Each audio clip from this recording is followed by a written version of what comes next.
Hi everyone, Coach Sullivan here again with MGS Coaching Football. To my subscribers, say thank you, and non-subscribers, I'm hoping I can tease you into pushing the button. I just completed my 38th year coaching football as a defensive coordinator, but over that time I've also been an offensive coordinator, special teams coordinator, longtime head coach, and all of this at both the collegiate and high school levels.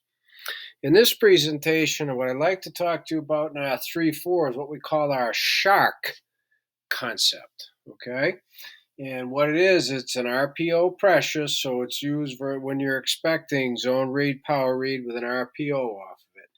And I'm going to show it to you today, specifically versus 10 personnel with an offset halfback. Okay, we call it Detroit, 2x2. So 10 personnel, 2x2 with an offset halfback. Okay, so over here I got the key terms as it would apply to the shark concept. And then over here, I'm going to diagram it for you. Okay, I'm not necessarily going to get into the coverage or anything like that, except to say that we are hot. It's a zone blitz coverage. We are hot on all the eligible receivers. Okay, and I'll give you enough of that in due time because this is an RPO specific pressure. So the first term here is shark. So what is meant by shark? What is the shark concept? It's a safety read plug. Okay? And the safety is going to read plug blitzing from B to A gap on the side of the halfback. Okay? And specifically, it's a different way that we get +1 in the box. Okay? As you'll see.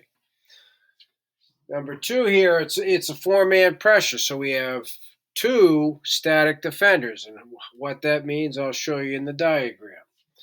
Number 3, we also have 2 quarterback defenders. Okay?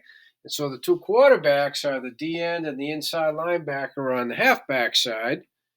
Number 4, the 2 static defenders are the inside and outside linebacker on the halfback side. So that is correct.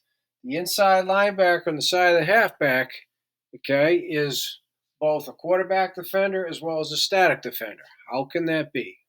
I'll show you, okay? Number 5, this is best against an offset halfback, so the lucky Ringo call is made to the offset halfback, all right? This is a blitz the back situation and pressure. That's how my personal philosophy is to blitz the back.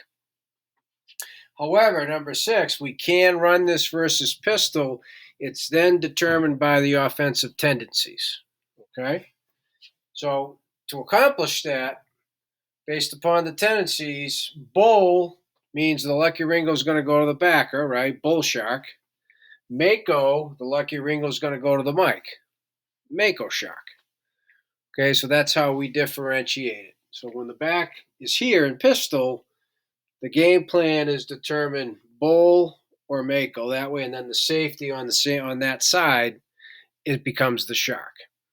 Okay? And then finally, number 7, it's good versus, and this is why we run it, zone read, power read, RPO, but it's also good if they just run inside zone or some other type of running play. And even if they're going to pass, it's a nice way to attack a protection, a totally different way. Nobody's expecting the safety to be plug blitzing through the B gap, right? Okay. So now over here, it's middle of the field, right?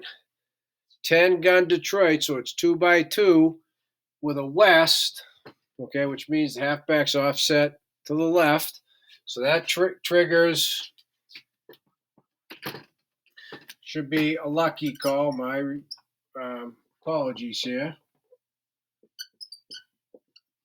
Lucky with a Louie. Okay, lucky with a Louie. Boy, that's pretty bad looking lucky, isn't it? Okay, so the shark is on the side of the halfback, okay? So part of what's involved here is I'm going to draw what the defensive line does first. Okay, so on the snap of the football, defensive end, call side, slant C, the opposite. Defensive end, slant C, and the nose slants A away from the call. Okay? So that's what the defensive line does. The inside linebacker, before I even get to the safety, the inside linebacker, the way he can be both quarterback defender as well as a static defender means this. Static equals read the mesh. So his front toe is at 4 yards. Non-subscribers push the button. Okay? So his inside and front toe, so in this case he's on the left, his right toe.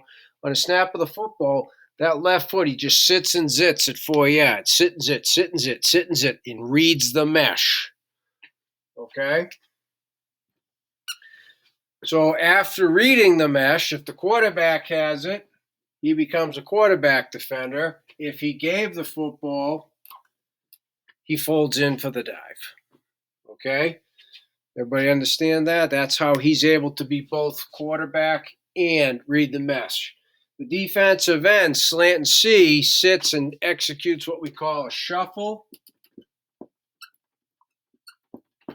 technique, which means he slant, sit, show your numbers to the quarterback. That should be a give read all the way. We're trying to determine the quarterback's read. Okay? The outside linebacker is one of your static defenders on the snap of the football, right?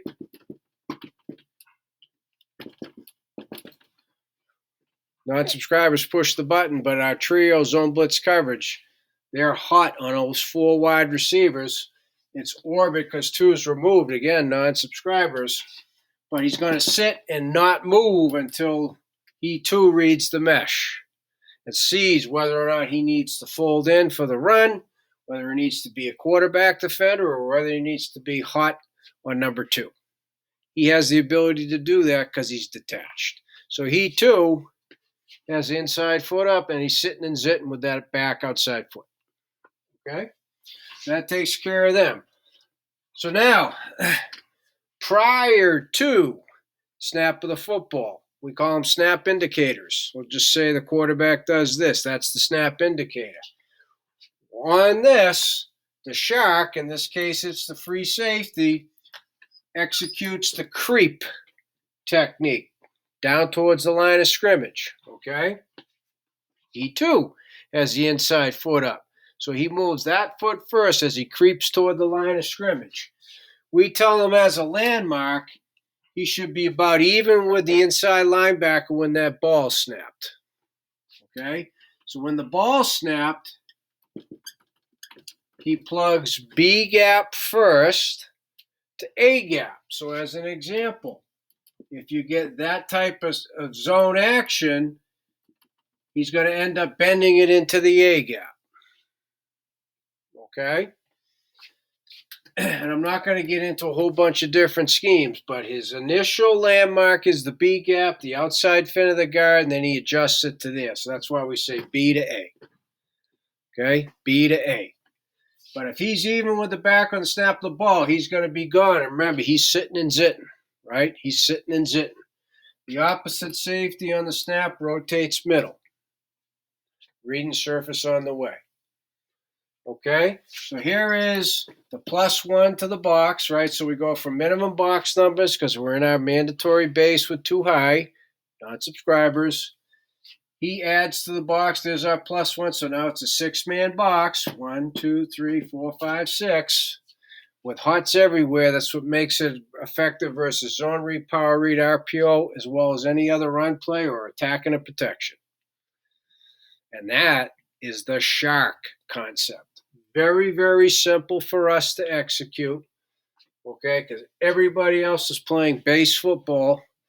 They're executing base techniques, base technique, base technique.